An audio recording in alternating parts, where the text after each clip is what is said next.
That said, I am so excited to welcome who I like to call Blondie tonight to speak to us. Since Jeff has joined our group, he has brought lots of laughs and just so much, just like a wealth of knowledge. And I am so grateful and blessed to call him my friend. So, with that said, the floor is yours, Jeff. Well, thank you very much, Daphne. My name is Jeff, and I am an alcoholic. There was a time I didn't have to say that because everybody knew it, but it's a real blessing in itself for AA to tell me that everybody doesn't know I'm an alcoholic anymore. So, and I'm really blessed to be with you guys tonight, and I'm thanking Daphne and Brad for this forum, for this opportunity for us to share every night, because I found you guys and I didn't know I needed you, but I do. And I'm really, really grateful that you're here for me to join this family online. So with that, I'll tell my story. It's my story. I may not have the most perfect vernacular. I may be a little uncouth at times. I say black, not African American. I say shit, not shoot, and all that stuff, you know what I mean? But anyways, it's my story, and I hope somebody gets something out of it. Every time I hear a speaker, I seem to always get something out of it. It may not be that evening, maybe a week later, but something will click, and I hope I have that for somebody tonight. I was born in 1962. My parents are still alive today and still together, and that almost seems to be worth mentioning in this day and age. I was the second born of two surviving children. My brother was born 4 years before me. And then my parents had another boy, which died at 6 months. And then they had twins that died at birth. And then they had me, which was, they had to do an emergency cesarean section on my mom because the umbilical cord was wrapped around my neck and I was gonna die if they didn't do that operation right away.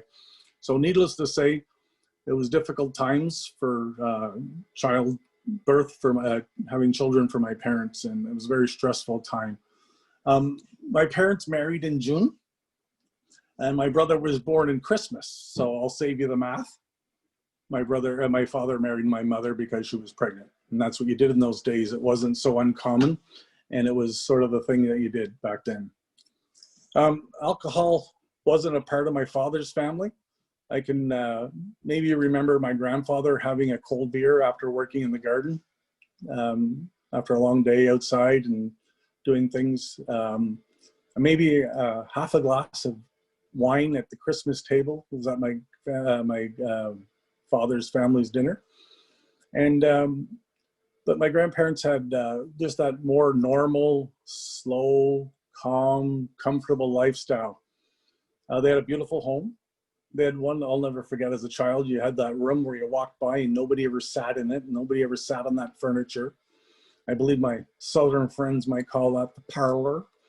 And, but that was ingrained in my memory. It was very calm and nice place to go.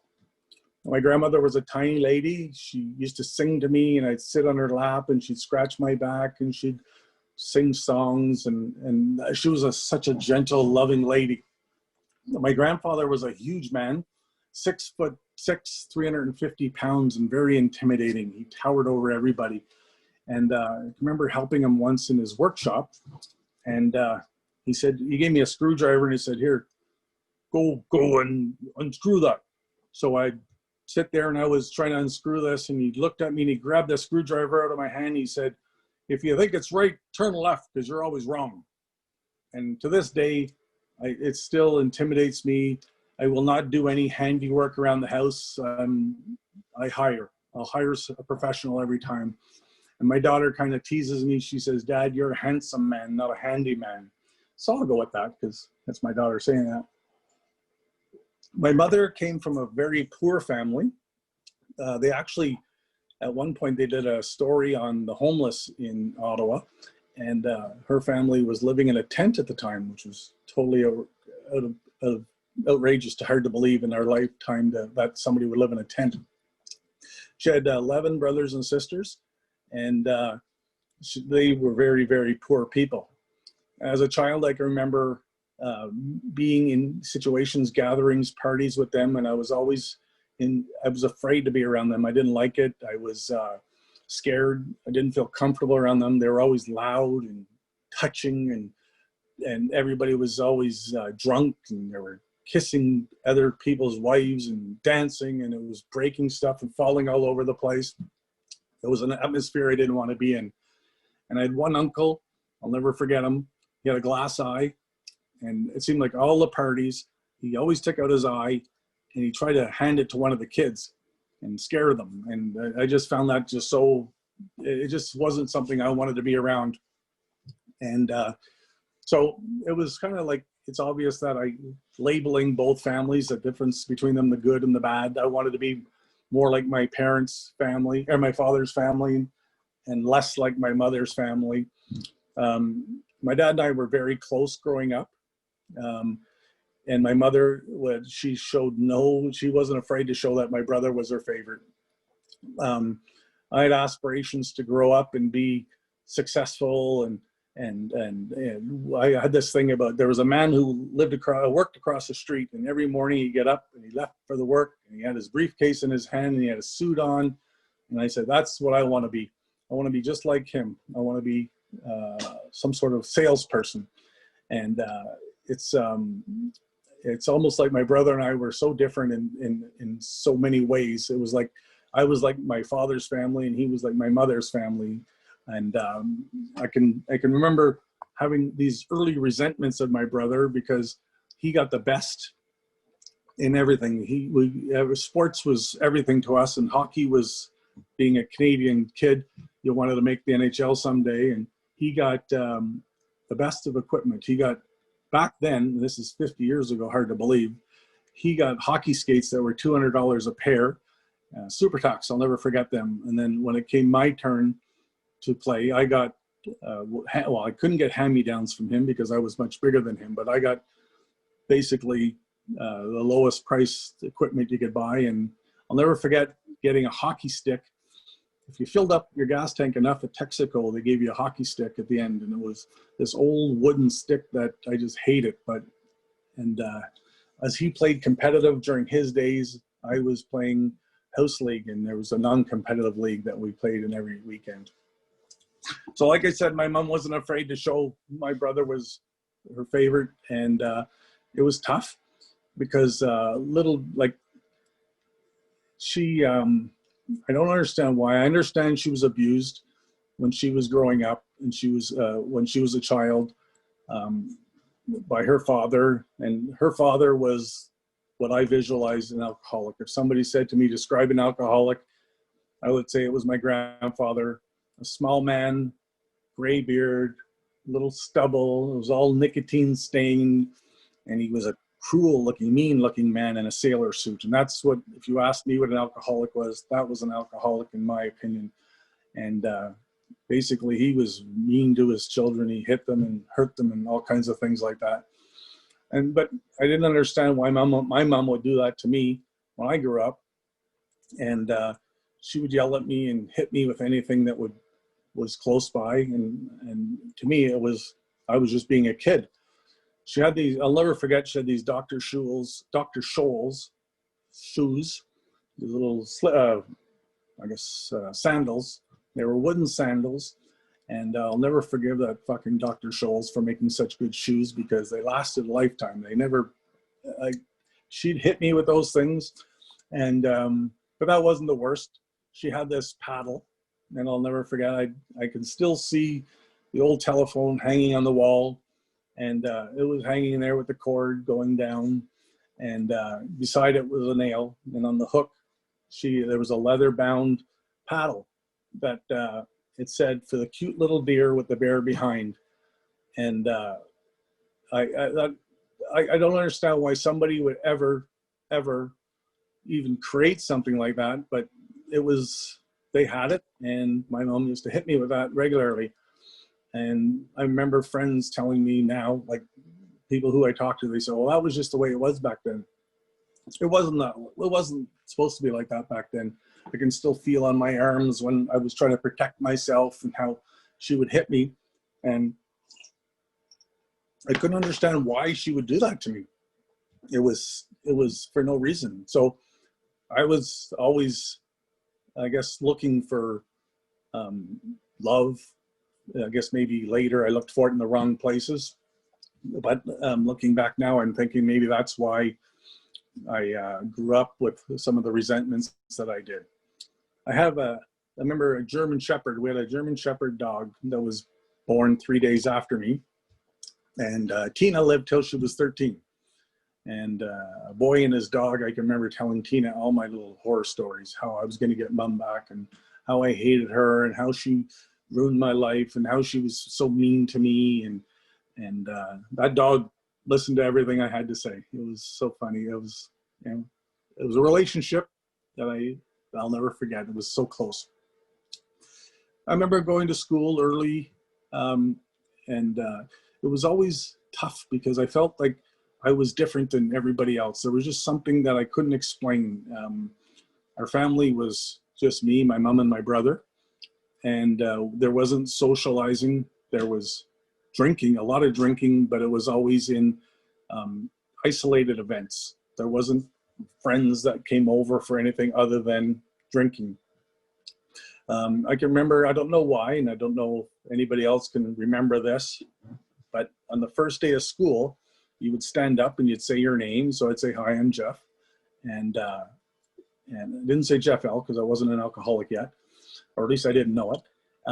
But I'd say, "Hi, I'm Jeff." And they'd say your name and say what your dad does for a living. So my best friend, Steve, his father was the police chief. So he'd say, "Hi, I'm Steve." And my dad's the police chief. And my other friend, Lindsay, his mom was the mayor. So he'd stand up and say, "Hi, I'm Lindsay. My mom's the mayor." And then when it was my turn, I'd say, "Hi, I'm Jeff." And my dad, well, my dad owns a sanitation business, and then you could hear all the snickers around, blah, blah, blah. His dad's a garbage picker, la, la, la, la, la. And I tried to explain to people that he only did the commercial business. And see, I'm even trying to explain it to you guys now. There was nothing to be ashamed of. The man worked hard, and he made a good living, and he supported a family. But I tried to explain to him that he only did the commercial companies, like the big stores and stuff like that. And but I took a lot of ribbing and a lot of abuse from my friends, and I felt like that was sort of like early shame.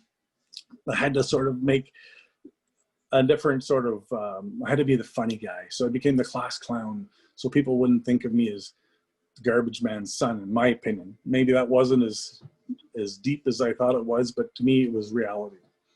So I was a class clown. I can remember poor Sister Eunice coming. Little nun would come to the front of the class, and I'd get the strap on a regular basis, and she'd hit me so hard, and I would try to hold back the laughter because it didn't hurt. The poor little thing couldn't hurt me. And it was just sort of, I did whatever I could to get attention, and that was just the way it was.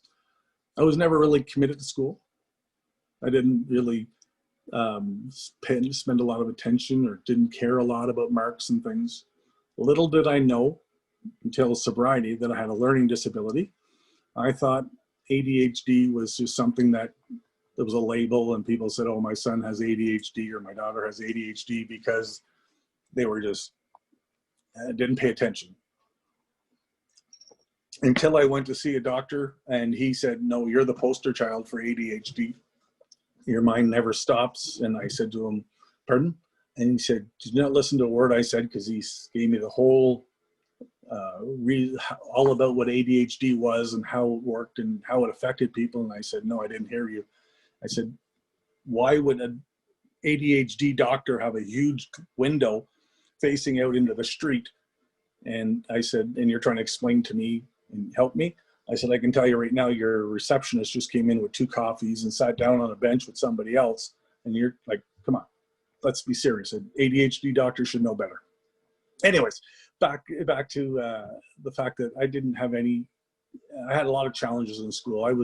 When everybody was learning, I was looking around and I was trying to get attention and stuff like that. So naturally I fell behind rather quickly. And it was more of a social place to be for me, school. It wasn't a place that I wanted to go and learn, and I really regret that. And I wish I would have spent more time, but obviously I didn't have the opportunity, or it wasn't really an option. I really, really, really love to learn now, though. Ironically, after getting out of school, I'm a sponge. I would take any course. I would do anything. I've done all kinds of different personal self-development courses. And I always joked around. I said anything that was life-changing, some sort of miracle program, especially if they could change your life in 30 days, sign me up. And if it costs more, obviously it's got to be better. I've done fire walks. I did a fire walk with Tony Robbins, and that was a really cool experience. And it was just fun. I love to learn, but I didn't like to learn when it really mattered. Work was obviously a challenge, because once again, you're competing, and your mind is somewhere else, and you're not focused on doing the best job possible. In school, I mentioned to Daphne earlier, I said, have you ever been on a Tilt a Twirl ride at the fair? And she said, yeah. She knew exactly what I meant. And I mentioned the fact that this is probably going to be like this. My ride is going to be like my message tonight. I'm going to be all over the place. So I may go back from school to birth. But back in school, I was more focused on girls, and being a young guy, that was the most important thing to me. And going to parties and stuff like that, I didn't feel uncomfortable, but I felt a lot more comfortable when I met my buddy Perry. And everybody has a buddy named Perry. Perry was the guy whose parents didn't know or didn't care if he drank alcohol. So we'd all go get a case of beer, a couple of guys, and we'd go to Perry's house, and we'd sit there in the basement and drink beer until we went out somewhere afterwards. And everybody would always say, Jeff, slow down. You're drunk and you haven't had a sip yet. I was always excited. I wanted to just, I was two steps ahead of everybody. And I really, it was like a lot of people have said, and I've heard before, when you take that first sip and it goes down, chest comes out, and it's like you're wearing a cape behind you, you're walking and the cape just flows behind you. It gave me that confidence. And I remember one of the first parties we ever went to in school, and this is early school, this is not high school, this is the early, before you should have been drinking, 14, 15. And we all had hockey jackets, because we all played hockey, and inside the hockey jacket there's a pocket. We used to call it the Mickey pocket. So what do you get? You get a Mickey of lemon gin. Guys didn't drink lemon gin. We'd already had our beer before we headed out. Lemon gin was for the girls we hadn't met yet, that we were hoping on meeting. So we went to the parties, and we'd meet these girls who hadn't drank yet, and tried it. Suddenly it worked. Guys meeting girls, we felt good because we were already drinking. Girls liked us because we looked older and kind of cocky and confident. And suddenly I had this connection between feeling good with alcohol and being popular with girls, because they thought you were different and a little more ahead of the game, I guess. I'll never forget the fact that, and maybe it's because I got a daughter now, but I don't know. I guess looking back at I'll call it my drinking career, or whatever how you want to phrase it, I really, really, really regret, of all the things I've done, how I treated ladies. I was such an asshole. I would say anything I could to get what I wanted. I would tell them, boy, you're one in a million. I loved you. I liked you. It was just whatever it took. I was a real chameleon. If you were a fancy girl, I could talk like that. If you were a rough biker girl or athlete, I could be all those things. I think in my mind, I was an athlete. I was everything. I was a Olympian. I was all of that when I drank. There was no getting around it. There was nothing I couldn't do when I drank. I was so confident and so cocky. My drinking was sort of a sports related thing. I only did things. I never drank. Well, I said I never drank alone, but I always drank when I went out to an event. I would go out to meet friends at a sporting event or a party or a dance or stuff, but I always had a beer when I was shaving. Then I had another beer when I was showering.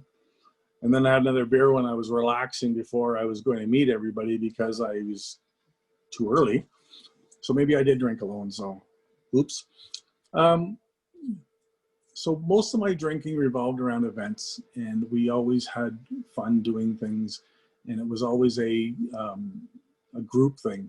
I always looked for that group, that camaraderie thing. I always wanted to be on the team. I never liked playing sport, like a single sport. I always wanted to be on the team sport. Golf, I couldn't imagine playing golf. Well, I remember playing golf once, and I got separated because they were in foursomes, so I ended up playing by myself. And if anybody plays golf, they know it's the gentleman's sport. And we were drinking. I mean, we were like, to this day, I said to somebody recently, I said, I can't believe golfers, like, they don't go around in those golf carts and like turn all kinds of crazy stuff and do all kinds of spins in the middle of the course and stuff like that, like they used to. And the guy I was with said, no, Jeff, that wasn't everybody. That was just you. Uh-oh. Anyways, so golf wasn't for me because I remember being by myself one day and I cheated. And I was drinking, and like, you're keeping track of your score. And at the end of the day, this is the ultimate insanity. I looked at my score and I said to myself, not bad. Are you kidding? I cheated. Like, he's trying to, like, come on. Anyways, you're even telling yourself a lie.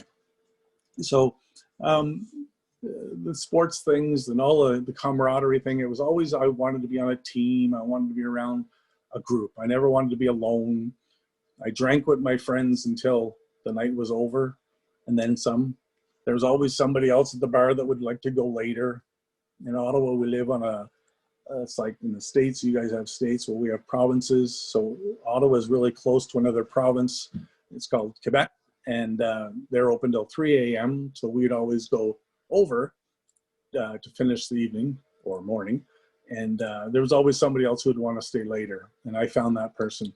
So I was never ready to call it an evening. I always wanted to keep going.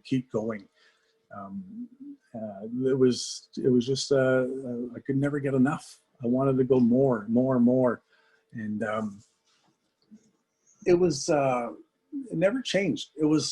I found that I would say to God sometimes, and it was always in desperation, I would say, God, just get me out of this situation. But then I realized when the desperation of the situation was over, so was my conviction for change. Like, I had no interest in changing.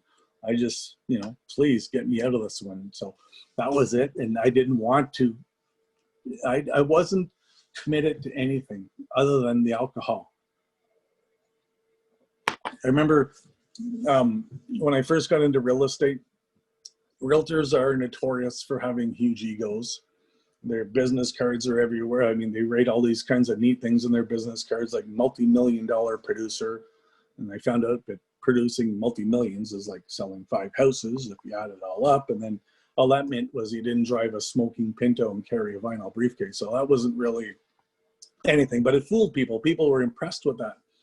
And when I first got into the first company I ever joined was Century 21. And they had this award that everybody strived to get. And I'll never forget, I wanted that award because I didn't care about, I never put anything on my business card about what I was and how great I was.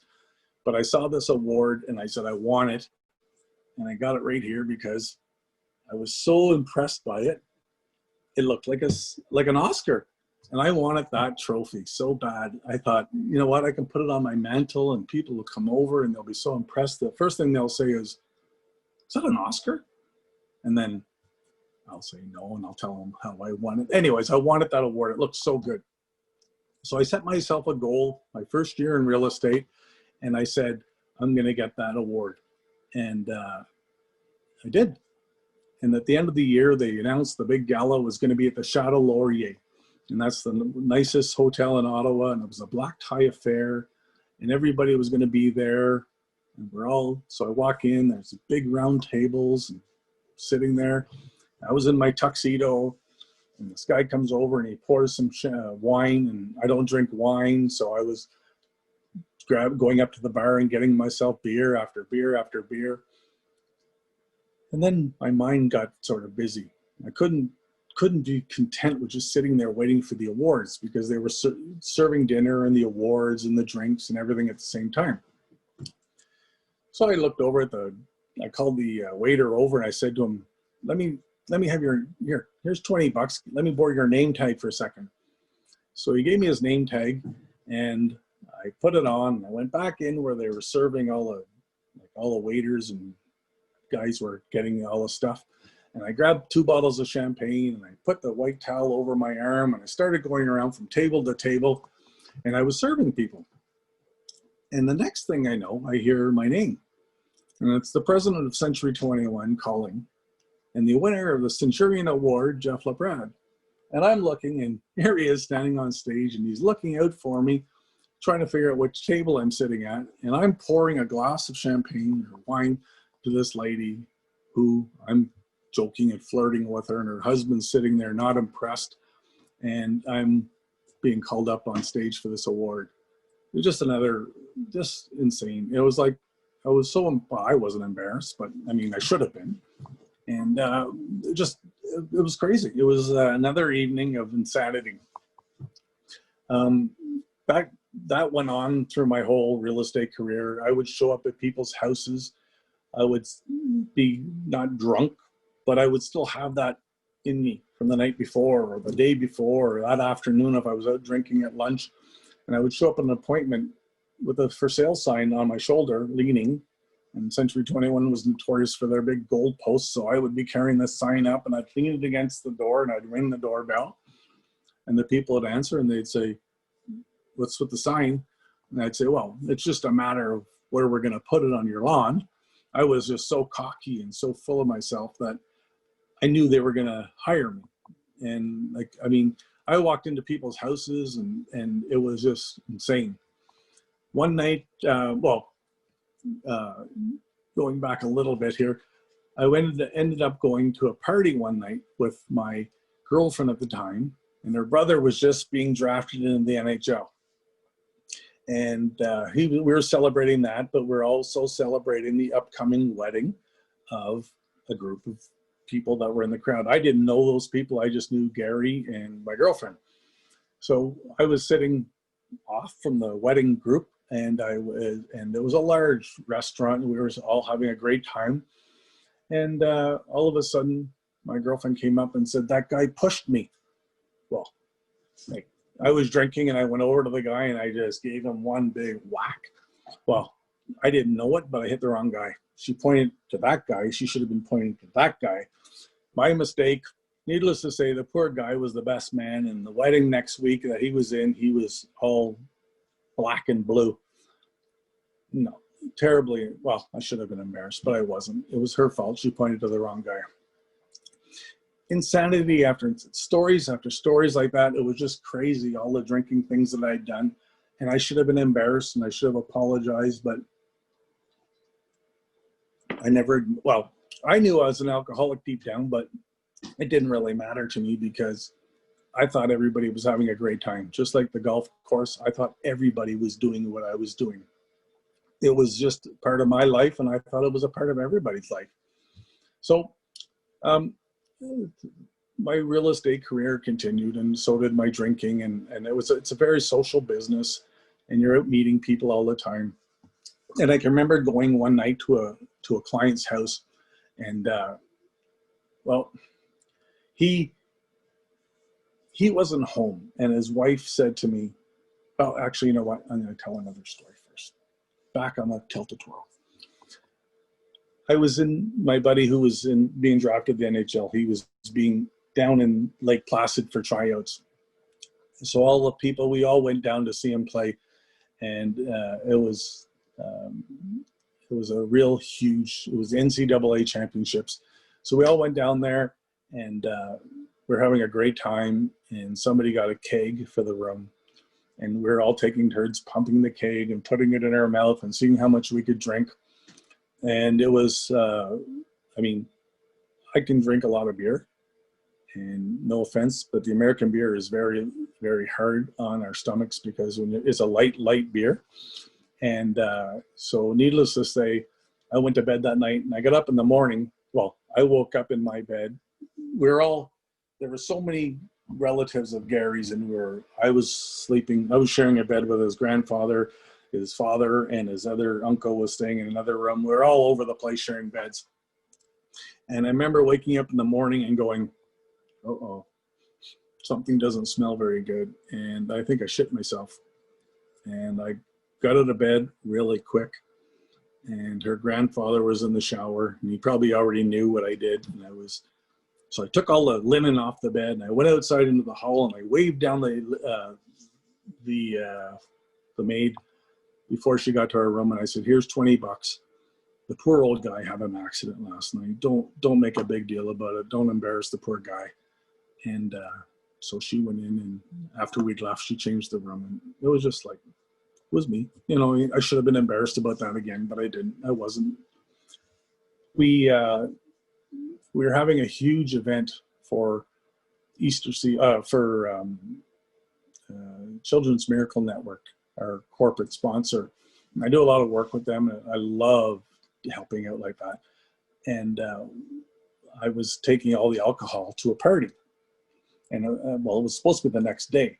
So I had all these cups, like 1,000 beer cups, these little white beer cups, and I had all the liquor and everything, all the alcohol in my trunk, in this brand new 1989 car that I bought. And I test drove that car so much, the guy said he was going to charge me rent if I didn't buy it soon.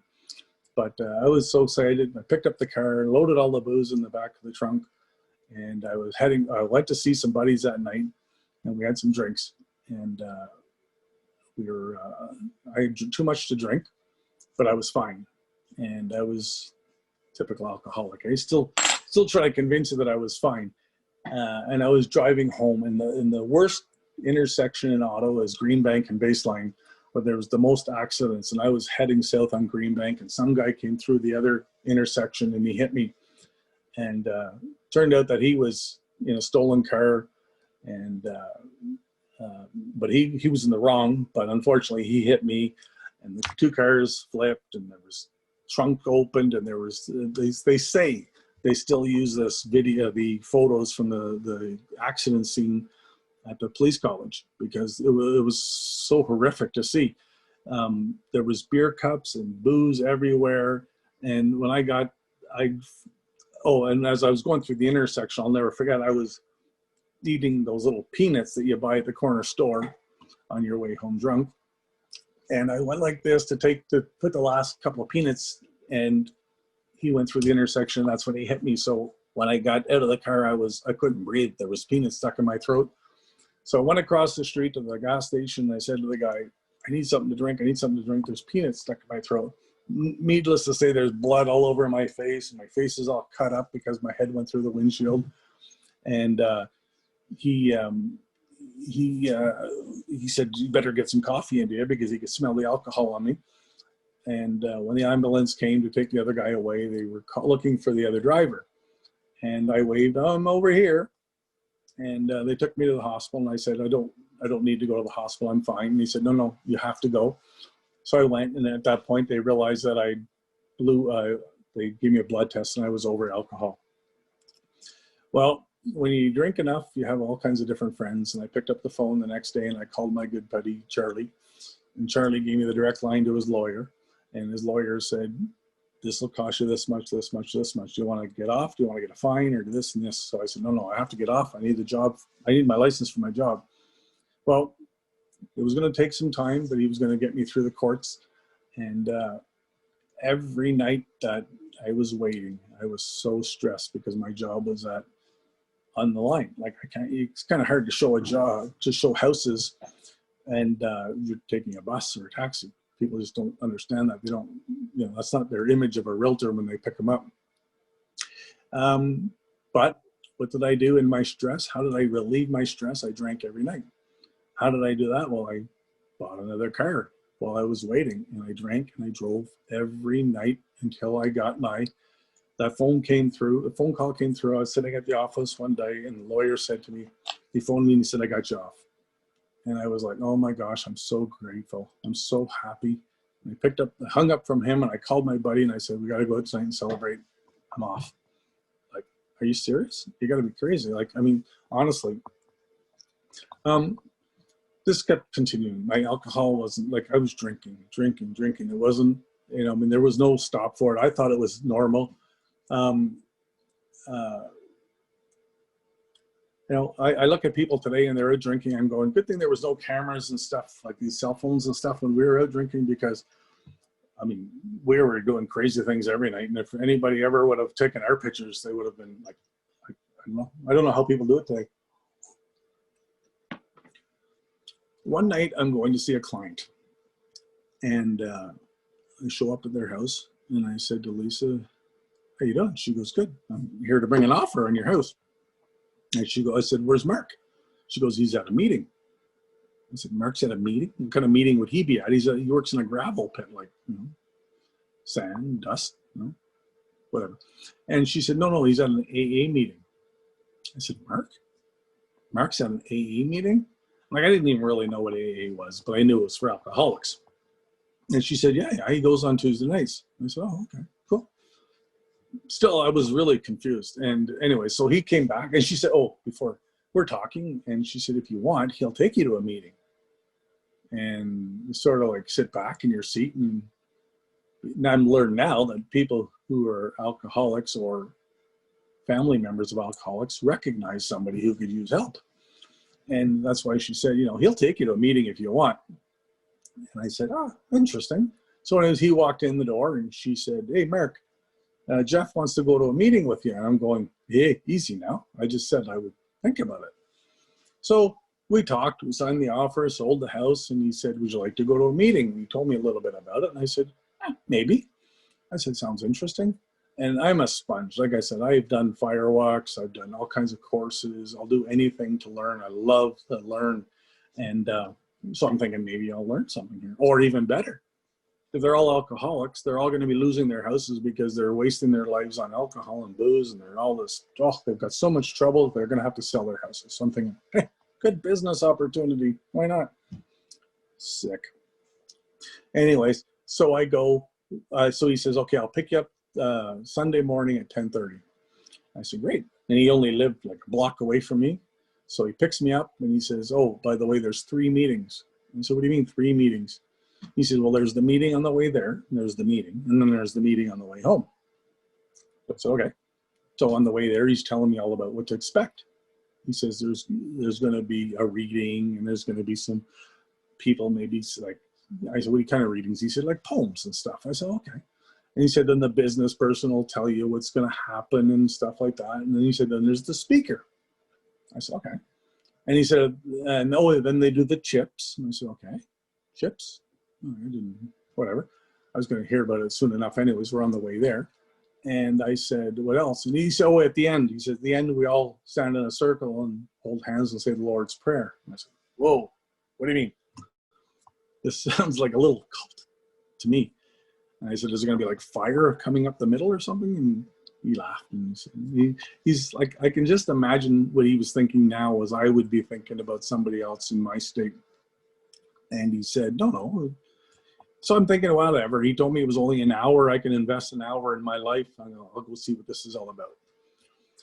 So we walk in and pull up, and it's at the Legion. Now, a Legion in Canada is where the military have their own place where they can go drink, and the alcohol's cheaper and stuff like that. And it's just for them. But they rent it out. So on Sunday mornings, they rented out the AA. But I walk in there, and all I can smell is like booze. Like, I mean, I can smell it. I mean, it's like, oh, it's so obvious. And you get to the front door, and there's some guy named Ron, which I didn't know yet, but he's like, hi, how are you? My name's Ron. Welcome. And I'm going, okay, slow down, Ron. Like, relax. Like, let's dial it back.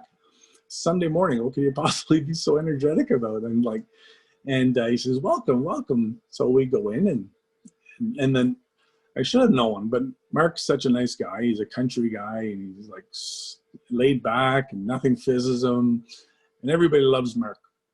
So we get in there, and because everybody likes Mark, and there's some guy standing beside him, and I'm like, I must have had this newcomer,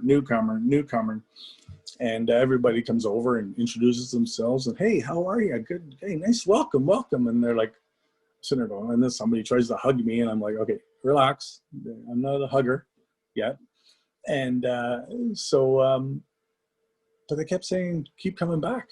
I'm going, like, are you guys short on membership or something? Like, why is everybody telling me to keep coming back? It's like, okay, let's see. So I sit down, and little did I know, they're all round tables, and Mark has his spot at the back. We went and got a cup of the worst tasting coffee I've ever drank in my life, in that little styrofoam cup, which I've grown to really appreciate. There's no other coffee like that in the world, because it makes miracles. And we go back and we sit there, and I'm sitting there, and it was perfect because things are happening and people are walking in, and I'm figuring everybody out. There's oh my God, he's really in rough shape. That guy's like, oh yeah, and look at her, she's this and that, and I've got everybody all figured out. So I'm just sitting back there relaxing, and the best thing is they said, welcome, and to newcomers, everybody's been chosen, so you just sit back and relax. So I'm thinking, great, I'll sit back and relax. And they said a few poems and things like that, and I was too busy figuring people out and thinking about what they were doing and analyzing them and making up stories of how rough these poor people's lives were. And so as the meeting went on, it was, before I knew it was over. And now we stay for fellowship. And I'm thinking, okay, well, I've had enough fellowship. Let's see this third meeting on the way home. Let's go.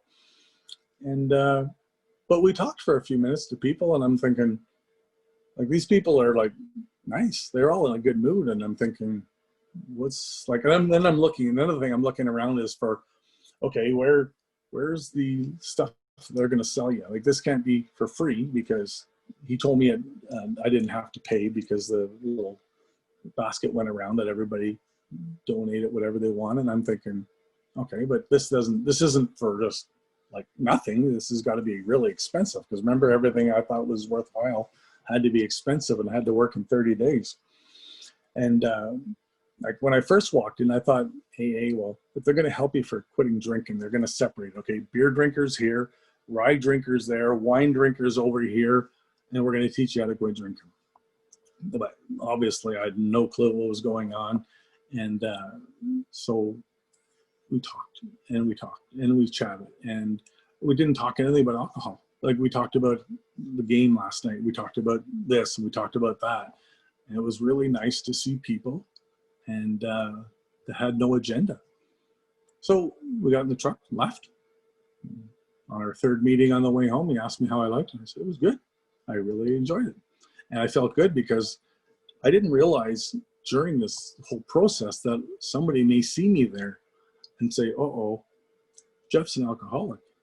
Well, but my friends know that, but not everybody knows that. And I don't want some total stranger who sees my name on a sign saying Jeff's an alcoholic, don't list your house with him, or don't buy a house through him. So I felt really relieved about that. And I didn't get the whole anonymity part. So he drops me off, and he says, oh, by the way, there's a meeting Tuesday night if you want to go. I said, sure. So I went Tuesday night with him. I didn't realize until later, much later in my sobriety, that Mark was a speaker meeting only guy. And he only went to speaker meetings, and but that was good. It was good at the time. It got me my feet wet, and we talked, and I went and listened to a lot of people's stories, and I could relate to them, or I couldn't relate to them. And he always said to me, if you can't relate to somebody's story, that's just your higher power giving you patience and teaching you that you have to sit through something that you're not enjoying. So I was listening. I said, sure, whatever. And one day I went to a meeting, and there was these guys talking about going to a conference or convention or something. It was a conference. And I said, I was listening, and they said, and they knew I was sort of a newcomer and not a regular. And they said, hey, we're all going to a conference on this weekend. Would you like to come? I said, what is it? They said, well, we rented a van and the four of us are going to drive down to Kingston. And I said, and they said to go to our AA conference. And I said, nah. Now, if you guys want to, like, still early, I said, and I'm thinking inside saying, if you want to get a case of beer, a couple of cases of beer, and drive down to Montreal in a van, and I'll drink all the way there and all the way back to go to the hockey game, I'll do that. But I'm not going to go with a bunch of guys to a conference. You know what I mean? There was no mention even of girls.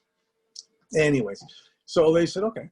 And I said, I kept listening, and I said, oh, where is this? And they said, at the penitentiary.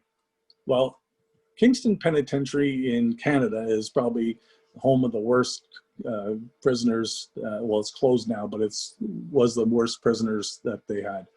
And I peeked up and going, well, hey, maybe I can hear some sad stories or hear all these victims and stuff like that. Remember, I'm pretty sick still at the time, my mind, the way I was thinking. So I said, sure, I'll go. And I went down, and there was speaker after speaker after speaker, and there was breaks, and then you'd walk around, and there was these tables, and they were selling literature, and it was like, okay, already. They were just like nonstop AA. It was just like, okay, it was almost like a religious belt or something. They were just so heavy duty. They were selling tapes of the speakers. So we went back in, and I said to my buddy, I'm going to just keep walking around for a bit. And he said, no, the next speaker's coming up. This could be the guy you need to hear. So I said, okay, well, if you think so. So I went and sat down, and the next speaker they introduced, he was coming up. He was 31 years sober, and I wasn't even 31 at the time.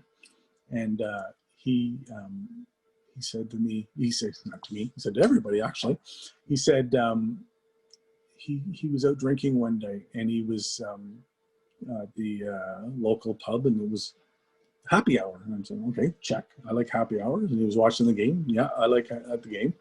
And he said he came home, and he he put his hat on the hook and his umbrella on the stand, and he walked in the kitchen. And he walked in the kitchen, he saw a goblin. And then he realized he was supposed to take his son out trick-or-treating. Well, I turned to my buddy, and I looked at him. I couldn't stop crying, and I said, I'll never drink again.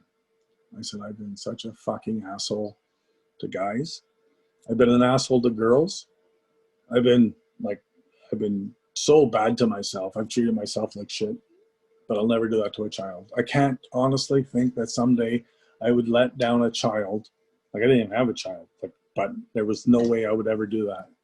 And I said, there's no way. And I said to him, no. And I used to hear it, but for the grace of God, I haven't had one. I haven't had to do that since. And it's like, makes me so proud that somebody's message that I didn't know hit me so hard, because I always said there would be nothing that I could think of that I would not drink for. Like, I mean, there was always a reason to drink. Good things, bad things, weddings, funerals. There was always a reason to drink.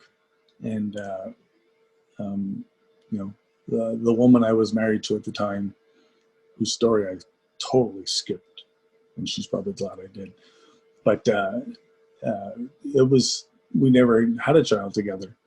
And it was such an eye-opener and such a point of, it was such a blessing. People say miracles. That was a miracle, because anybody who said I would go a day without drinking didn't realize that was the turning point in my life. Since I've been in AA has given me such confidence and such ability to realize that I don't have to have a drink in my hand to be happy. I don't have to. I was worried that, oh, what if I go out and my friends aren't going to like me? That's okay. I got other friends. I got you guys. It wasn't until months ago that I zoomed in on you guys, and I found you guys, and I feel closer to you guys than I have to many, many people that I haven't on my whole life. Like, you guys understand me so much better than ever anybody. I've gone on holidays, vacations, things that I would never have done. I laughed because I said I went to Cuba. And I didn't drink. But if I was drinking, I'd still be there, or I'd be in some sort of, the government would be trying to get me back because authority and I don't get along very well. I would challenge them somehow, and I would say, okay, Castro, let's go me and you or something. You know what I mean? It was just because there was unlimited alcohol in those places. I can go there and I don't have to worry about drinking. My biggest regret, and if I can say sorry, was to the women that I treated like shit. I used to think I was some sort of Latin lover. Boy, oh boy, get a couple of drinks into me. I'd ask you to dance, and if you said, I don't want to dance, I'd say, that's okay. I don't want to dance with you. I want to meet you so I could get to know your friend. Oh, by the way, well, I got you here, such beautiful blonde hair. Why would you dye your roots black? Like, why? Why be so mean? Like, I was cruel. I'm not proud to be the person I am. But what I am proud of is my daughter can look up at me and not ever have to worry about seeing me fall down or have to worry about picking up after me and all those terrible things that I did. And I didn't touch upon a lot of those terrible things, and maybe God didn't want me to tonight, and that's okay. And that's a good thing, because I don't want to, it's not important. And I thank you guys so much for giving me the opportunity. And I thank Daphne and Brad. And I get emotional because, like, you guys are like my fan. I love you guys, and thank you for letting me share tonight. Oh, that was awesome. I love you, Jeff. You've gotten a new name, the Blonde Latin Lover. I love it. Okay. Highest appreciation for sharing so authentically. I admire your strength, and I am so proud of you. Huge, heartfelt thank you for serving us tonight.